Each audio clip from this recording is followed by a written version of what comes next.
Good morning everybody, welcome back to another video, today from the Peak District, a place that I'm visiting pretty much for the first time. And if you watch my video that I posted a couple of weeks ago, I talked about finding compositions in new locations, and I'm really going to have to put that into practice today. It's a little before 6 AM, so sunrise is happening at any moment. There's some beautiful colour in the sky behind me, and I'm here at this really beautiful location right next to the road. You can probably hear the road noise in the audio, so apologies for that, but I'm in a place called Owler Tor, which is just in the high peaks. There's a car park about a 5-minute walk, and the reason that I've come here today is because the heather and the landscape around here is just so vibrant and rich at the moment, and these really interesting rock formations just make for some really fascinating subjects. So I thought I would bring the camera and show you guys around this location and just see how we can compose these really abstract and really kind of imposing subjects. I want to try and get some of that nice morning light in the background, and it's just a perfect way to start the day. So sit back, pour yourself a coffee, really embrace the feeling that I'm feeling right now, which is a little bit weary, because this location is about an hour and a half from my house, which meant I got up at 3:30 AM. The joys of sunrise photography in the summer. So yeah, sit back, relax, and let's try and find our first composition.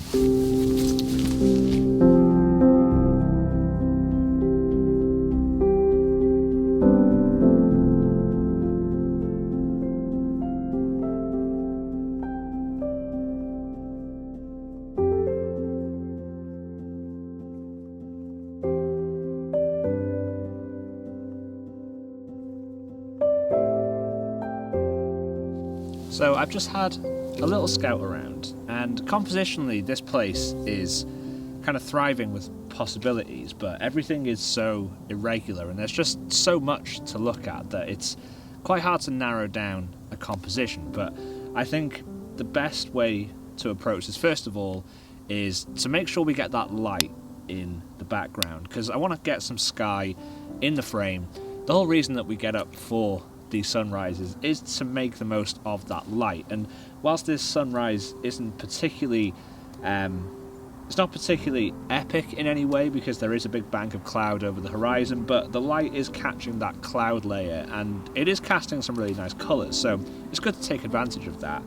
So I think the plan is to try and get some leading lines with these big rock formations kind of leading the eye up towards that really nice sky.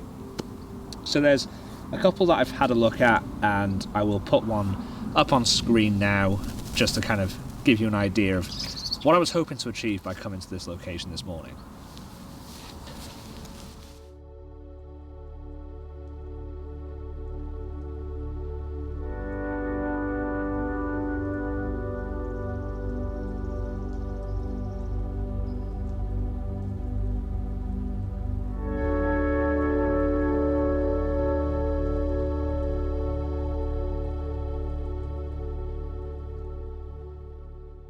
So it was getting pretty noisy at this point with traffic on the road, so I'm just going to do a little bit of a voiceover over this particular clip.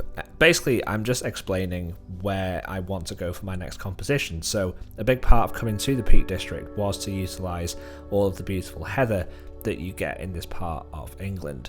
There's loads of pockets of that lovely purple heather all over the moorland around here, so I really wanted to find a really aesthetically pleasing patch to use as foreground, with those rocks that I showed in the last image as the sort of background of the actual photo. So with regards to this, it was going to be a wide angle shot, so I'm using my Sony 20mm f1.8. That wide angle feel is going to really accentuate the heather in the foreground, and it's going to create just a really nicely balanced shot. So I know a lot of people think that wide angle lenses are quite limited in their application, and I can somewhat agree, but I think for those instances where you just want to accentuate foreground, there's nothing better than a wide angle lens.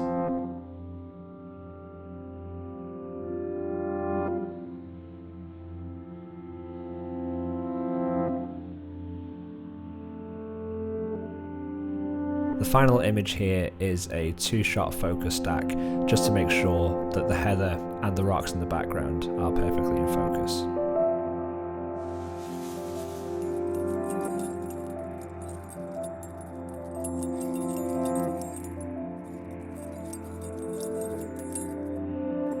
So a few sound issues again in this clip, but I decided to move on from the rocks and try to find some more compositions utilising heather as a foreground, and I stumbled across this beautiful scene with this gorgeous tree. And as you know, if you followed this channel for any period of time, that I am a big fan of woodland photography, and trees are always subjects that really fascinate me. So when I saw the light breaking through the clouds, just illuminating this area, I knew it was one that I needed to explore. There are some really nice patches of heather around this particular subject, so it was just really important to find balance in this particular frame. Just utilising that really lovely glow, that light, and just trying to find a patch of heather that balanced well with the tree in the actual composition. So I knew I wanted this to be slightly sort of right heavy in terms of the framing of the tree. I wanted the tree to be on the right hand side, and that just basically meant that I needed to find a bit of heather that balanced it on the left. So here's the photo.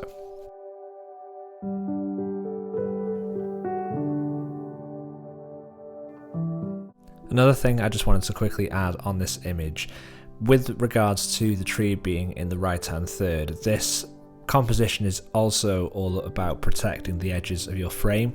So with this, I wanted everything to have a little bit of room to breathe, and that meant that it was a little bit tricky in the field to position the tripod to allow for that to happen. So this is pretty much the composition that I had in mind. It could probably still do with a bit of tweaking, but I think it really does emphasize the light, and it evokes the kind of feeling that I was hoping to portray with this particular composition.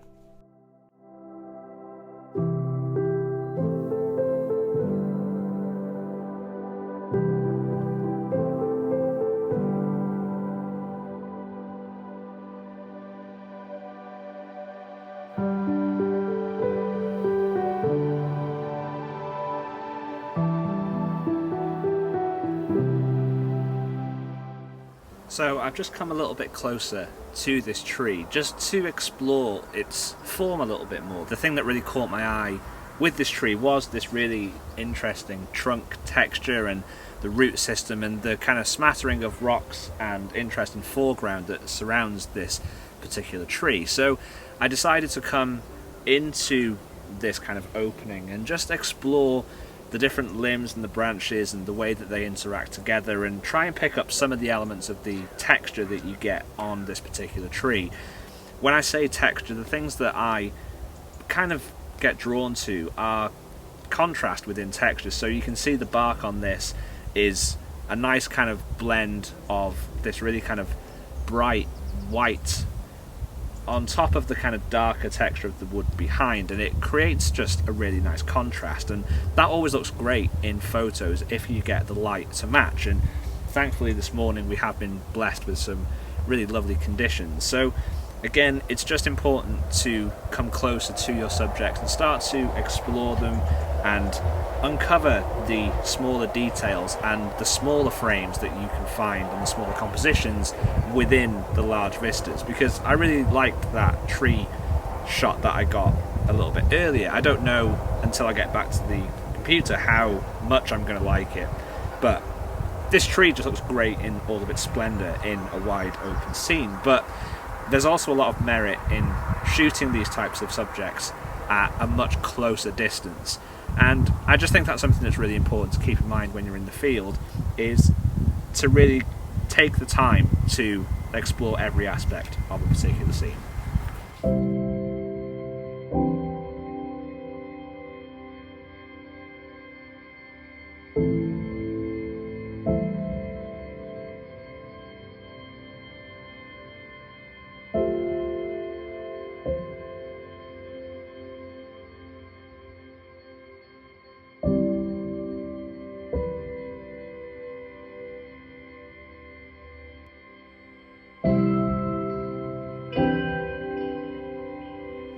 So the best of the light has now come and gone, so I'm going to wrap up the video here, but before I go, I just want to talk a little bit about whatever the point of this video was.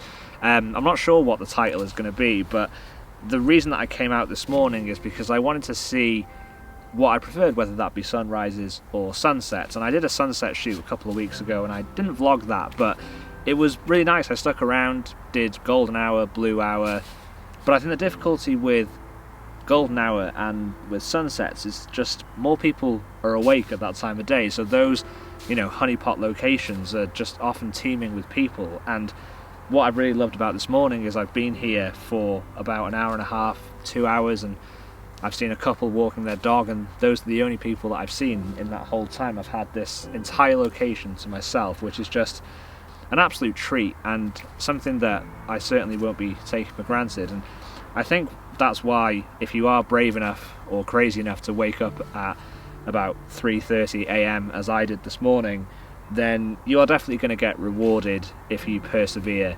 For me personally, I definitely want to be doing more sunrises. The morning is just great. You know, I've got my bag, I've brought some coffee and some breakfast, and I can just sit here and, you know, just take in the day. And it also feels like sunrise just lasts longer. It feels more relaxed. It's a slightly slower pace, and granted this morning we had some cloud covering, so, you know, the light was quite interesting, but I just felt like I could take my time. And I don't know, sunset always just feels like a bit of a mad rush. I am hoping to vlog more in the coming weeks as well. I do want to come out to more locations in the field and bring you guys along with me. So if you've enjoyed this video, then make sure to give it a thumbs up and leave a comment down below.